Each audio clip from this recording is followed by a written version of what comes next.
Ng hapon at dito tayo ngayon sa ating dorm sa condo sa Malati View, Manila. So nandito tayo ngayon sa terrace namin, guys.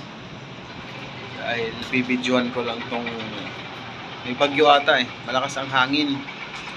So papakita ko sa inyo.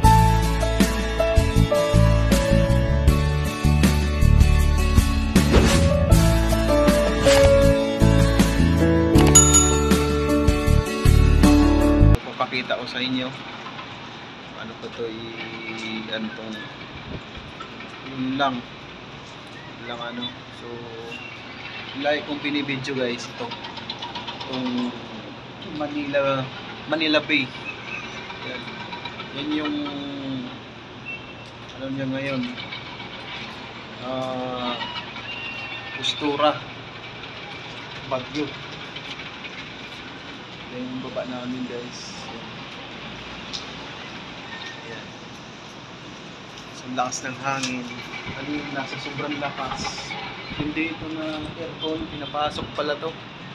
Diretso dito sa may itong higaan ko to. Itong higaan ko. So, pumasok dito yung tubig. Tapos itong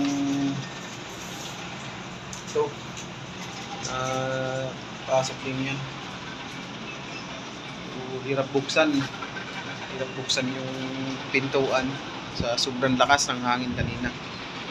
Simula alas 5 AM to alas 4 na ngayon, guys, ng hapon. Pero tingnan mo naman yung dagat. Tingnan niyo yung dagat. Sama ng panahon. Hanggang ngayon malakas pa rin yung hangin. Ang bagyo ngayon. Pero magtataka ka, yung maliit na yung bangka, parang may naliligo. Parang ang saya pa nila. Ano natin, kaya ba?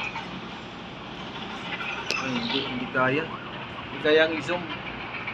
Kasi naka-front cam ako . So ayun, guys, update lang ngayon sa kanya. At ito pala yung first vlog, pagbabalik kong pagbablog ngayon. September 2. Mahigit isang taon din tayong hindi nakapag-vlog. Ayan, guys. Kumusta kayong lahat?